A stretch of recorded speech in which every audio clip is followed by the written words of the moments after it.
Gold, trusted gold buyers. మీరు తాకట్టు పెట్టిన బంగారాన్ని విడిపించి ఈ రోజు ఉన్న మార్కెట్ ధరకు కొనబడను. ధర్మ మహేష్కి సపోర్ట్ చేసే వాళ్ళందరూ మీ అమ్మల్ని అక్కల్ని చెల్లెల్ని తీసుకెళ్ళి వాడు పక్కలో పడుకోబెట్టండి అని చెప్పండి. బీహార్ గ్యాంగ్లు తీసుకొచ్చి కొట్టిస్తాం. మీరు ఆ స్టేటస్ చూసారా? ఒరే గజ్జి కుక్కల్లారా, మీ పెట్టి పేరు, మీ పెట్టి డీటెయిల్స్ ఈరోజు మీరు అనుకుంటున్నారుగా, కొడకల్లారా నా కాళ్ళు పట్టుకొని మీరు ఏడుస్తారు. దాన్నైనా వాడి కూతుర్ని దాన్ని రేపు నలుగురు చేస్తే, అమ్మా మగాళ్ళు మంచోళ్ళమ్మా, నలుగురితో నువ్వు ఎంజాయ్ చేస్తావు అనుకోవాలి అని చెప్తాడు ఈ బాత్రూమ్ స్టిక్ మొహోడు. అవి వాడి ఎథిక్స్, అవి వాడి వాల్యూస్. 3 ఏళ్ల పసిపాప గురించి ఆవిడ మాట్లాడుతున్న భాష, ఆవిడ మనస్తత్వం, మానసికంగా ఆవిడ స్థిమితంగా ఉందా? నీకు కూతురు ఉంది కదా, నా జోలికి రా, దాని జోలికి నేను వస్తా. ఓపెన్గా చెప్తున్నా, ఏమైనా పిక్కు, ఏదైనా పిక్కు. నా ఇంటర్కి టచ్ చేయగలిగితే చేయి, నా ఇంటర్క ఇదిగో ఇదిగో ఇదిగో ఇక్కడ చేయగలిగితే చేయి. ఏమనుకుంటున్నారు అసలు? ఎందుకండి ఇతను లేస్తే పాప ప్రస్తావన తీసుకొస్తుంది? అంటే ఎంత కర్కశమైన మనుషులు, ఎంత నరరూప రాక్షసులు వీళ్ళు, మీరు అర్థం చేసుకోవాలి. పసి పిల్లల్ని కూడా వదలకుండా తిప్పుతుంది కదా. ఇంత క్రూరమైన నేచర్. అంటే hi, welcome to I dream. ధర్మ మహేష్, గౌతమి చౌదరి వీరిద్దరి వ్యక్తిగత వివాదం ఈరోజు మొత్తం మీడియాలో వైరల్ అవుతుంది. నిజానికి ఇద్దరు వ్యక్తుల వివాదం, వాళ్ళ పర్సనల్, అంటే ఒక మీడియా కానీ మూడో వ్యక్తి కానీ వాళ్ళ మధ్యలోకి వెళ్ళకూడదు, అవి డిస్కస్ చేయకూడదు. కానీ వారిద్దరి గొడవ ఈరోజు పరిధి దాటి, మీడియాని దాటి, మరో వ్యక్తుల బిడ్డల వరకు, వాళ్ళ కుటుంబాలకు వార్నింగ్ ఇచ్చే వరకు వెళ్ళిపోయింది. ఈ నేపథ్యంలోనే శేఖర్ భాష ఈరోజు మన స్టూడియోలో ఉన్నారు. అసలు వాళ్ళిద్దరి వివాదంలోకి శేఖర్ భాష ఎందుకు వెళ్ళారు? గౌతమి చౌదరి చాలా దారుణంగా వాళ్ళ కూతుర్ని, శేఖర్ భాష వాళ్ళ కూతుర్ని కూడా టార్గెట్ చేస్తూ ఎందుకు కామెంట్స్ చేస్తుంది? అసలు మొత్తం ఈ వివాదంలో ఏం నడుస్తుంది? ఇవన్నీ కూడా శేఖర్ భాష గారిని అడిగి తెలుసుకుందాం. శేఖర్ భాష గారు నమస్తే అండి. సార్, ఇది వరకు మీతో నేను ఒక ఇంటర్వ్యూ చేస్తున్నాను. అయితే ఒక సబ్జెక్ట్ మీద చాలా కాంక్రీట్గా జరిగిన డిస్కషన్ అది. కానీ ఇలాంటి ఓ సిచ్యువేషన్లో మీతో ఇంటర్వ్యూ చేయాల్సి రావడం నిజంగా చాలా బాధగా ఉంది. ఎందుకంటే ఇద్దరు వ్యక్తుల గొడవ నిజానికి మాకెవ్వరికీ అవసరం లేదు, మీడియాలో చర్చకు రాకూడని అంశం. వాళ్ళ ఇద్దరు 4 గోడల మధ్య కూర్చొని చర్చించుకొని ఒక పరిష్కారం కనుక్కొని బయటికి రావాలి. కానీ వీళ్ళిద్దరి వివాదం పరిధి దాటిపోయి ఈరోజు నేను కొన్ని వీడియోస్ చూశాను. నాకు తెలిసి మీ పాప వయసు ఒక 3 ఏళ్ళు ఉంటుంది సార్. మీ పాప మీద గౌతమి చౌదరి గారు చేస్తున్న కామెంట్స్, నేను పాప జోలికి వస్తే ఏం చేస్తావు, ఇలా మాట్లాడుతున్నారు. సార్, నాకు వాళ్ళిద్దరు గొడవ గురించి, వాళ్ళు ఎందుకు విడిపోతున్నారు, వాళ్ళు ఎందుకు మీడియాకి ఎక్కడ, నాకు అనవసరం సార్, వాళ్ళ పర్సనల్ అది. అసలు వాళ్ళిద్దరు వివాదంలోకి శేఖర్ భాష ఎందుకు వెళ్ళాడు? ఈరోజు మీ కూతురికి మీరు వార్నింగ్ వాళ్ళ ద్వారా వచ్చేంత స్థితికి ఎందుకు వెళ్లాల్సి వచ్చింది? నాకు ఇది కాస్త వివరంగా చెప్పండి సార్. వాళ్ళ ఇద్దరు వివాదంలోకే కాదు, ఎవరిద్దరు వివాదంలోకి మన మీడియా వాళ్ళు ఎవ్వరు పోరు. అవును. ఎవడైనా సరే ఎందుకు వస్తాడంటే, నువ్వు మీడియాలో యూట్యూబ్లో ఏదన్నా సరే ఒక వీడియో పెడితే దానికి సంబంధించి కామెంట్ చేసే హక్కు ప్రతి ఒక్కరికి ఉంటుంది. అండ్ అలాగే దానికి సంబంధించిన డిబేట్లు ఇవన్నీ కూడా జరుగుతాయి. ఒకవేళ యూట్యూబ్లోనో లేకపోతే ఏదైనా న్యూస్లో ఛానల్లో చెప్పడం అంటే ఏంటి, ప్రపంచం మొత్తం నాది చూడండి, నన్ను చూడండి అని చెప్పి రాజాకి చూపిస్తారు, ఆయనకి చూపిస్తారు, నాకు చూపిస్తారు. అందరం చూడాలనే కదా వాళ్ళు పెట్టింది. చూసినప్పుడు ఏం చేయాలి? ఎవడు ఒపీనియన్ వాడు చెప్తాడు. ఎస్పెషల్లీ కొంత సెలబ్రిటీ స్టేటస్ ఉన్న వాళ్ళని, ఇలా లేకపోతే న్యూస్ అనాలిసిస్ చేసేవాళ్ళు. నేను నిన్న కూడా మన జగవత్ బాబు గురించి మాట్లాడాము, అంతకుముందు ఆవిడ కడలి ఆవిడ గురించి మాట్లాడాము, అప్పుడప్పుడు మాట్లాడుతుంటాం మనం. సో ఏ న్యూస్ వచ్చినా నన్ను ఇలా పిలిచి దానికి సంబంధించిన మీ ఒపీనియన్ ఏంటి, మీ అనాలిసిస్ ఏంటి అని అడుగుతారు. ఒక సోషల్ యాక్టివిస్ట్గా మీరు తీసుకుంటారు. అలా ఈ ఇన్సిడెంట్ కూడా ఆవిడ బయట పెట్టుకోవడం వల్ల వచ్చింది తప్ప, చెప్పాలంటే ఆయన కూడా ఏ రోజు బయటికి రాలి. అవును, ఇవిడే ఫస్ట్ కేసు పెట్టింది, 498A పెట్టింది. సో మనం ఫస్ట్ పాయింట్ ఏంటంటే, 498A పెట్టగానే ఒకసారి ఆ ఎఫ్ఐఆర్ తెప్పించుకొని అంతా చూశాను. చూసిన తర్వాత నాకు అర్థమైంది ఏంటంటే, దాంట్లో బేస్లెస్ ఎలిగేషన్సే ఉన్నాయి తప్ప ఎక్కడ సాక్ష్యాల ఆధారాలు ఉన్నట్లేవు. ఓకే. సో తర్వాత టీవీ ఛానల్స్కి ఎక్కింది, ఏవో ఆధారాలు చూపిస్తుంది. ఒకవేళ నిజంగానే ఆయన కొట్టిన ఆధారము, తిట్టిన ఆధారము, వరకట్నం అడిగిన ఆధారం ఒక్కటే లేదు దాంట్లో. చూపించే ఆధారాలల్లో ఈయనకి వేరే ఎఫ్ఐఆర్లు ఏవో ఉన్నాయి, అది కూడా ఎవరో ఇద్దరు కలిసి నడుచుకుపోతుంటే వీళ్ళిద్దరికి ఎఫ్ఐఆర్ ఉంది అన్నట్టుగా ఆవిడ చూపించడం అనేది చూస్తున్నాం. సో బేసికల్లీ వాళ్ళ గొడవలో మనకెందుకు అనేది మీరు నన్ను అడగడం కాదు, మీరే ఆర్ఎల్స్ ఇలాంటి ఛానల్సే కూర్చోబెట్టి నన్ను దీని గురించి మీరు ఏమనుకుంటున్నారు అని అడిగి తర్వాత ఒక రోజున వాళ్ళ గొడవలకు మీరు ఎందుకు వెళ్ళారు అని అడిగితే ఎంత విచిత్రంగా ఉంటుంది. అంటే అది మా పని నేనే కాదు కాబట్టి నేను ఆ క్వశ్చన్ అన్నాను. నేనే కాదు, చాలామంది న్యూస్ అనలిస్టులు ఉంటారు, లేడీ యాక్టివిస్టులు ఉంటారు, లేకపోతే రకరకాల ఎంతోమంది ఉన్నారు కదా అనలిస్టులు. సో వీళ్ళందరూ కూడా మాట్లాడతారు. మీ ఛానల్లో నేనేనా బోళ్ళందరూ మాట్లాడతారు కదా. సో వాళ్ళ టాపిక్ తీసినప్పుడు నా ఒపీనియన్ చెప్పే హక్కు రాజ్యాంగం ఇచ్చింది నాకు. ఖచ్చితంగా నేను మాట్లాడచ్చు. I don't need to be a journalist or a expert. ప్రతి ఒక్క పౌరుడికి వాడి ఒపీనియన్ చెప్పే హక్కు వాడుకుంటుంది. మనం చాలా మొదటి నుంచి చాలా నీట్గా స్టెప్ బై స్టెప్ వద్దాం సార్. ఆ ఎఫ్ఐఆర్ కాపీ మీకు తెప్పించుకొని చదువుకున్న తర్వాత మీరు తీసుకున్న స్టాండ్ ఏంటి, మీరు ఏం మాట్లాడారు?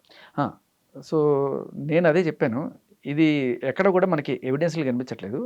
ఇది స్టాండర్డ్ ప్రొసీజర్ ఎఫ్ఐఆర్ లాగా అనిపిస్తుంది. అండ్ దీంట్లో ఒకవేళ ఏమైనా సాక్ష్యాలు గీక్షాలు ఉంటే ఆవిడ ఆల్రెడీ మీడియాకి వచ్చేసింది కాబట్టి ఆ మీడియాలో ఆవిడ ఇప్పటికే చూపించి ఉండాలి. ఆవిడ నన్ను గృహహింసకి గురి చేశారని చెప్పిన ఆవిడ ఒకనొక ఛానల్లో కూర్చొని ఇవన్నీ కూడా ఆవిడ ఒక 50 లేకపోతే 20 ఇంటర్వ్యూలు ఇచ్చిన తర్వాత అప్పుడు నేను రావడం జరిగింది. సో నన్ను కడుపుతూ ఉన్నప్పుడు ఇట్లా పట్టుకొని తోశాడు అతి క్రూరంగా ఒకటి. ఇంకొకటి నాకు మరీ దారుణంగా 25,000 శారీయే కొనిపెట్టారు. ఆయనకి ₹1,00,000 ప్యాంటు కొనిపెట్టి నాకు 25,000 కొనిపెట్టారు అనేది ఆవిడ రెండో దాంట్లో. ఈ రకంగా ఆవిడ గృహహింస చేశారు. 25,000 పాపం. మరి తర్వాత ఇంకొకటి ఏంటి, ఈవిడ్ని ఒకనొక టైంలో ఇలా గొంతు మీద పట్టుకుని ఇట్లా తోశాడు. ఇంకో టైంలో ఏదో తిట్టాడు, కట్నం తెమ్మని అడిగాడు, ఇలాంటివేవో పెట్టారు. సో వీటిలో దేనికి ఆవిడ సాక్ష్యాలు చూపించాల. మీడియాకు వచ్చి పుంఖాలుగా రోజు వాళ్ళ మీద, వాళ్ళ అమ్మ మీద, వాళ్ళ అక్క మీద. ఆవిడ ప్రాబ్లం ఏంటి, ఈయన తిట్టాడనేది. వాళ్ళ అక్కకి ఎవరితో ఎఫ్ఐఆర్లు ఉన్నాయో, లేకపోతే వాళ్ళ అమ్మ పక్కలేసిందనో, ఇటువంటి మాటలన్నీ చెప్పాల్సిన అవసరం ఏంటి? అవును. అండ్ వాళ్ళు లేని వాళ్ళని, వీళ్ళు రాజవంశం వాళ్ళని, వాళ్ళ ఇంట్లో కనీసం బాత్రూమ్ కూడా లేదని, వీళ్ళ దగ్గర చాలా జమీందారీ వంశం అన్నీ ఉన్నాయని, నేను భరణం కోసం చేయట్లేదు, నాకు డైవర్స్ ఇస్తే చాలు మొర్రో అని. సో అట్లీస్ట్ ఈ యాంకర్లు ఎవరైతే ఇంటర్వ్యూలు చేస్తున్నారో వాళ్ళు కనీసం అడిగారు, మీకు ఏం కావాలమ్మా, బాగుంది మీరు పెట్టారు కేసు, మీకు ఏం కావాలి? డైవర్స్ కావాలి, నాకు ఇంకేం వద్దు, డబ్బు వద్దు, ఏమొద్దు.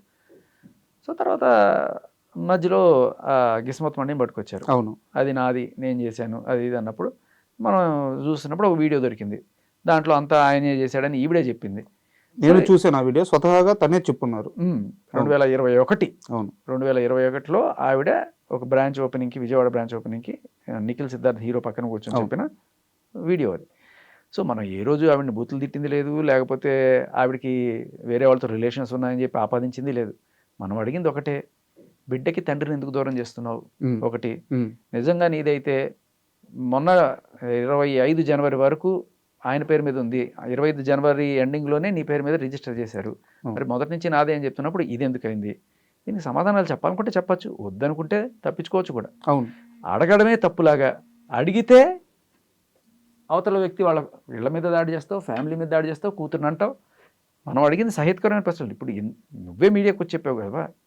తర్వాత ఈ అబ్బాయిని ఏదో రకంగా వాళ్ళ నాన్న వాళ్ళకి ఇష్టమైన పార్టీలో చేర్పించాలని చెప్పి ట్రై చేసి అటువంటి పనులు చేసినట్టుగా వాళ్ళ శ్రేయోభిలాషులు కొంత చెప్పిన నేపథ్యంలో అది ఉందా? ఎందుకంటే మీ నాన్న ఏకంగా చంద్రబాబు నాయుడు కాన్వాయ్ మీద రాళ్ళు వేసిన కేసులో ముద్దాయిగా ఉన్నారు. అంటే దీనికి ఏం సంబంధం లేదు కదా అవన్నీ దేనికి? ఎందుకు అంటే వీళ్ళేమో టీడీపీ ఫ్యామిలీ, వీళ్ళేమో వైసీపీ ఫ్యామిలీ. ఓకే, సో ఆ గొడవలు మీ దీంట్లో కూడా వచ్చాయా? సో ఏంటంటే మనకి వస్తున్న సాక్ష్యాలు ఇవన్నీ చూసినప్పుడు అక్కడ క్లియర్గా కనబడుతుంది. వాళ్ళ నాన్న వాళ్ళు క్లియర్ కట్గా వద్దనుకున్నారు. వాళ్ళ నాన్న ఆల్రెడీ చెప్పారు ఆ విషయం వచ్చి. సో ఇవన్నీ కూడా మీడియా ముందుకు వచ్చినప్పుడు అడిగామ్మా.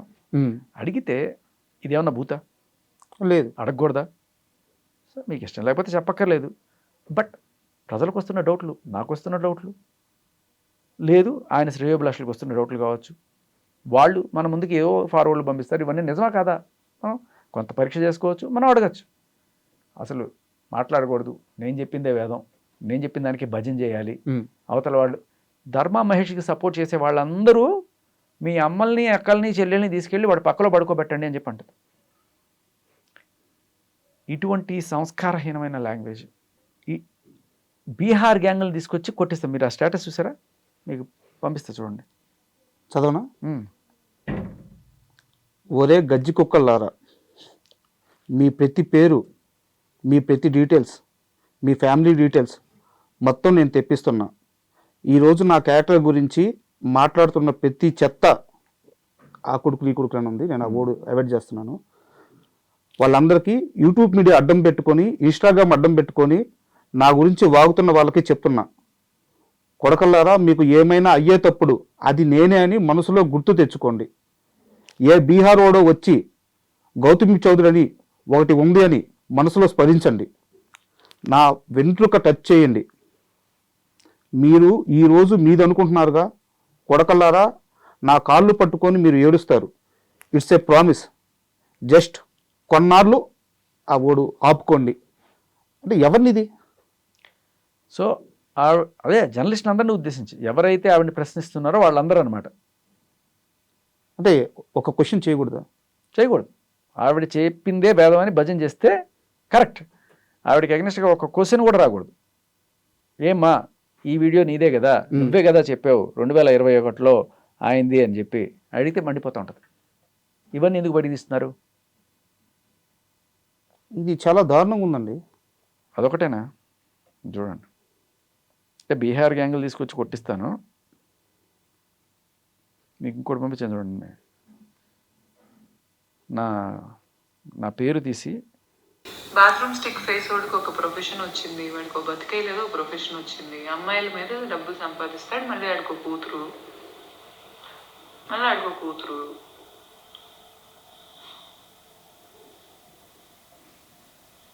దాన్నైనా వాడి కూతుర్ని దాన్ని రేపు నలుగురు రేప్ చేస్తే వద్దండి. బాత్రూమ్ స్టిక్ ఫేస్ వాడికి ఒక ప్రొఫెషన్ వచ్చింది, వాడికి ఒక బతికే లేదు, ఒక ప్రొఫెషన్ వచ్చింది. అమ్మాయిల మీద డబ్బులు సంపాదిస్తాడు, మళ్ళీ ఆడికో కూతురు, మళ్ళీ ఆడికో కూతురు. ఇప్పుడు దాన్నైనా వాడి కూతుర్ని దాన్ని రేపు నలుగురు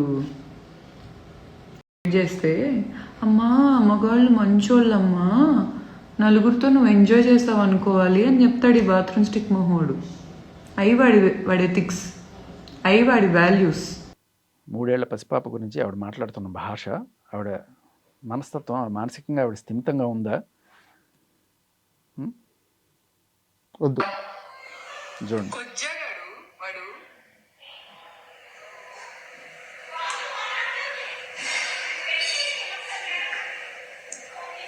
శేఖర్ భాషా గాడు, వాడి పేరే నా నోట్లో నుంచి రావటం వాడి మొహానికి చాలా ఎక్కువ. ఒరేయ్ ఒరేయ్, నీకన్నా రోడ్డు మీద అడుగు తింటున్న వాళ్ళు డిగ్నిఫైడ్ గా బతుకుతున్నారా? నువ్వు నా గురించి, ఇదిగో నేను నీ గురించి మాట్లాడాలనేది నీ డ్రీమ్ అచీవ్ అయింది. పండగ చేసుకో. నీకు కూతురు ఉంది కదా, నా జోలికి రా, దాని జోలికి నేను వస్తా. ఓపెన్ గా చెప్తున్నా. శేఖర్ భాషా గాడు, వాడి పేరే నా నోట్లో నుంచి రావటం వాడి మొహానికి చాలా ఎక్కువ. ఒరేయ్ ఒరేయ్, నీకన్నా రోడ్డు మీద అడుక్కు తింటున్న వాళ్ళు డిగ్నిఫైడ్ గా బతుకుతున్నారా? నువ్వు నా గురించి, ఇదిగో నేను నీ గురించి మాట్లాడాలనేది నీ డ్రీమ్ అచీవ్ అయింది. పండగ చేసుకో. నీకు కూతురు ఉంది కదా, నా జోలికి రా, దాని జోలికి నేను వస్తా.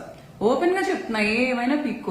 ఏదైనా పిక్కో. నా ఇంట్రుకి టచ్ చేయగలిగితే చెయ్యి. నా ఇంట్రుక ఇదిగో ఇక్కడ చేయగలిగితే చెయ్యి. ఏమనుకుంటున్నారు అసలు? ఎందుకండి ఇతను లేస్తే పాప ప్రస్తావన తీసుకొస్తుంది? అంటే ఎంత కర్కశమైన మనుషులు, ఎంత నరరూప రాక్షసులు వీళ్ళు, మీరు అర్థం చేసుకోవాలి. డబ్బుల కోసం కొడుకుని అడ్డం పెట్టుకొని ఆయన దగ్గర నుంచి చేసుకుంటూ, ఒకవేళ మనం మాట్లాడి తీసి పాయింట్ల వల్ల ఆవిడకి ఎక్కడ రావో అని చెప్పి ఏకంగా అవతల వాళ్ళ పిల్లల్ని కూడా ఇంత నీచంగా మాట్లాడేది. అంటే ఏం చేస్తుంది? జోలికి వస్తానంటే పసి పిల్లల మీద ఇంత నీచంగా మాట్లాడే మనిషి అసలు మనిషేనా? అదొక. And don't forget to subscribe to iDream. And for more videos, Please subscribe to iDream. Please subscribe to iDream. Please subscribe iDream. And please subscribe to iDream. For more videos, subscribe to iDream. Please like, share and subscribe to the channel. Congratulations, iDream. Subscribe to iDream. Subscribe to iDream. So subscribe to iDream Media. iDream ki iDream team andarki huge congratulations. Please subscribe iDream Media. Please subscribe to iDream. Subscribe iDream. Please subscribe to iDream. iDream అంటే నా కళల channel subscribe చేసుకున్న నోరు తిరుగుతలేదు, మీరైతే గంట గుర్తు కొట్టండి. For more such videos, please subscribe to iDream. Subscribe to iDream. Please subscribe to iDream. Please subscribe iDream Media. Please do subscribe to iDream. Please subscribe to iDream Media. For best entertainment and information, please subscribe iDream.